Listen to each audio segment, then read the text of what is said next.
গৌতম চৌধুৰী আপোনালোকক স্বাগতম জনাই আপোনালোকক বিশেষকৈ জুলাই মাহটো যেটো গম বন্ধ আপোনাৰ শিশুসকলে আপোনাক আমনি কৰিব বিভিন্ন প্ৰকৃতিক সৌন্দৰ্য চাবৰ বাবে প্ৰাকৃতিক সৌন্দৰ্য যদি প্ৰত্যক্ষ কৰিব বিচাৰে তেনে গৌতম চৰাইদেউ পেজৰ জৰিয়তে আপোনালোকে দেখিবলৈ পাব চৰাইদেউ জিলাৰ হৈ আপোনালোকে কানুবাৰী লংডিঙলৈ যদি আহে অৰুণাচল প্ৰদেশৰ অতি মনোমোহা দৃশ্যসমূহ আপোনালোকে দেখিবলৈ পাব যিসমূহ দৃশ্য মই আপোনালোকক দেখুৱাৰ চেষ্টা চলাম বলক এই দৃশ্যসমূহ আপোনালোকক দেখুৱাই যাওঁ প্ৰকৃতিৰ মনোৰম পৰিৱেশে ভৰপূৰ লংডিঙলৈ আমাৰ যাত্ৰা সুইফ্ট গাড়ীৰে আমাৰ যাত্ৰা লগৰ সমনীয়াৰ লগত কত যে আত্মা এনে সুন্দৰ পৰিৱেশৰ মাজেৰে আমি কৰিলো যাত্ৰা লংডিঙলৈ সঁচাই জুলাই মাহটো যেহেতু গৰম বন্ধ আপোনাৰ কণমানিটিৰ পৰা আৰম্ভ কৰি সকলোৱে কিছু নৈসৰ্গিক সৌন্দৰ্যৰ মাজত নিজকে বিলীন কৰিব বিচাৰে যদি বিলীন কৰিব বিচাৰে তেতিয়াহলে এনেদৰে চৰাইদেউ জিলা হৈ কানুবাৰী হৈ লংডিঙলৈ যোৱাৰ যাত্ৰাপথৰ এই দৃশ্যসমূহ চাওক যদি লংডিঙলৈ আপোনালোকে আহে এনেদৰে একা বেকা পথেৰে আৰম্ভ হ'ব আপোনাৰ যাত্ৰা চৰাইদেউ জিলাৰ হাপেখাটি চাৰিআলি হৈ কানুবাৰী পাঁচআলি হৈ আৰম্ভ হ'ব এই যাত্ৰা সঁচাই প্ৰকৃতিৰ কি অনুপম পৰিৱেশ আপোনালোকে চাই আপ্লুত হৈ পৰিব আমিও তেনে ধৰণৰ ৰস লৈয়ে আৰম্ভ কৰিলো লংডিঙলৈ যাত্ৰা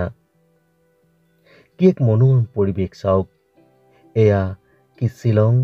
কি মানালী সকলোতে এনে পৰিৱেশ আৰু এতিয়া চৰাইদেউ জিলাৰ লংডিঙতো এই পৰিৱেশ এই দৃশ্য দেখি নিশ্চয় আপুনি ভাবিছে এয়া নিশ্চয় শ্বিলং এয়া নিশ্চয় মানালীৰ পৰিৱেশ সেয়া নহয় এয়া সঁচাই চৰাইদেউ জিলাৰ গাতে লাগি থকা অৰুণাচল প্ৰদেশৰ মনোৰম পৰিৱেশ এই যে দেখিছে দৃশ্যটি সেই যাত্ৰাপথেদি গৈ থাকোঁতে পাব এনে ধৰণৰ সৰু সৰু জলপ্ৰপাতসমূহ এই জলপ্ৰপাতে ৰৈ বহুতে কিছু আড্ডা মাৰে বহুতে কাপোৰ কানি লৈ আহিলে ইয়াতে গা ধোৱাৰো ব্যৱস্থা কৰে এনেদৰে সকলোৱে এই স্থানতে এখন্তেক ৰৈ উপভোগ কৰে এই জলপ্ৰপাতৰ সৌন্দৰ্য মনোৰম দৃশ্য সঁচাই এনেদৰে আমি পুনৰ আৰম্ভ কৰিলো লংডিঙলৈ লংডিঙৰ যাত্ৰাপথ প্ৰায় 50 কিলোমিটাৰ কানুবাৰীৰ পৰা একা বেকা পথেৰে আমি আৰম্ভ কৰিলো যাত্ৰা কেৱল সেউজীয়া সেউজীয়া সেউজীয়া সেউজীয়া পৰিৱেশৰ মাজতে আমাৰ যাত্ৰা অৰুণাচল প্ৰদেশৰ লংডিঙলৈ আহিলো লংডিঙৰ যিটো প্ৰাকৃতিক সৌন্দৰ্য এই মুহূৰ্তত আচলতে পানী যথেষ্ট বাঢ়িছে যদিও যথেষ্ট সুন্দৰ এক পৰিৱেশ এনেধৰণে আপোনালোকে লংডিঙলৈ আহিলে এই ধৰণৰ যি নৈসৰ্গিক সৌন্দৰ্য আপোনালোকে উপভোগ কৰিব পাৰিব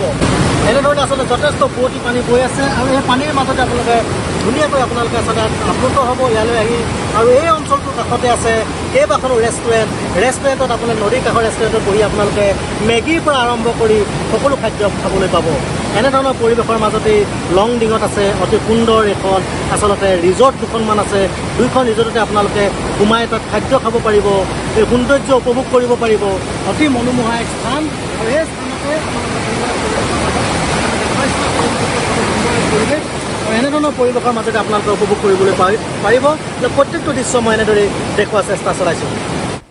এয়াই প্ৰকৃতি ৰাণী অৰুণাচল প্ৰদেশৰ সৌন্দৰ্য মনোৰম পৰিৱেশ এফালে জিৰিজিৰিকৈ বৈ আহিছে পাহাৰৰ পানী আনফালে চাৰিওকাষফালে কেৱল সেউজীয়া সেউজীয়া সেউজীয়া এই সেউজীয়া পৰিৱেশৰ মাজতে আপোনালোকে লাভ কৰিব এনেদৰে ৰেষ্টুৰেণ্ট সেউজীয়া পৰিৱেশৰ মাজত এই দুখন দেখিছে সুন্দৰ সুন্দৰ ৰেষ্টুৰেণ্ট বাঁহেৰে নিৰ্মিত ৰেষ্টুৰেণ্ট কেইখনত পাব আপুনি বিচৰা সকলো খাদ্য জনগোষ্ঠীয় খাদ্যৰ পৰা আৰম্ভ কৰি যি খাদ্যৰ আপোনাৰ প্ৰয়োজন হয় এই ৰেষ্টুৰেণ্ট কেইখনতে পাব এনে মনোৰম পৰিৱেশৰ মাজতে আছে অৰুণাচল প্ৰদেশ সঁচাই অতি মনোমোহা দৃশ্য এই দৃশ্যসমূহ উপভোগ কৰি আমি পুনৰ নিজ ঘৰলৈ উভতিলো একেবাৰে লংডিঙৰ যি 0 পইণ্ট সেই 0 পইণ্ট পাবলৈ হ'লে আপুনি আৰু কিছু কিলোমিটাৰ বাকী কিন্তু আমি তালৈ এইবাৰ নগলো সেই ঠাই গ'লেও আপুনি অধিক মনোমোহা দৃশ্যসমূহ দেখিবলৈ পাব গতিকে গৰম বন্ধত আপুনি অৰুণাচল প্ৰদেশ লংডিঙলৈ আহি এনে ধৰণৰ পৰিৱেশবোৰ উপভোগ কৰিব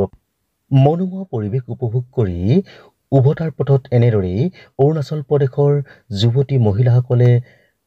তেওঁলোকৰ স্থলুৱা যিসমূহ শাক পাচলি এনেদৰে ৰাখি থয় যাত্ৰাপথৰ কাষত আপোনালোকে ঘূৰি আহোঁতে এই শাক পাচলিসমূহ ক্ৰয় কৰিব পাৰিব এনেদৰে প্ৰকৃতিৰ ৰাণী অৰুণাচল প্ৰদেশৰ লংডিং অঞ্চলৰ প্ৰকৃতিৰ মনোমৰম পৰিৱেশসমূহ উপভোগ কৰি পুনৰ উভতিলো আমাৰ নিজ গৃহ অভিমুখে। আপোনালোকেও এই অঞ্চলটোলৈ গৈ কিছু আপোনালোকে মনোৰম পৰিৱেশ উপভোগ কৰিব পাৰিব। আজিৰ ভিডিঅ'টো ইমানতে সামৰিলোঁ। যদি ভিডিঅ'টো চাই আপোনালোকে ভাল পাইছে তেন্তে লাইক কমেণ্ট শ্বেয়াৰ কৰিব আৰু মোৰ পেজটো ফ'ল' কৰিবলৈ নাপাহৰিব আৰু মোৰ ইউটিউব চেনেলটো ছাবস্ক্ৰাইব কৰি দিব। গতিকে আজিলৈ বাই বাই। পুনৰ এক নতুন ভিডিঅ' আপোনালোকৰ মাজলৈ লৈ অহাৰ প্ৰতিশ্ৰুতিৰে বাই বাই।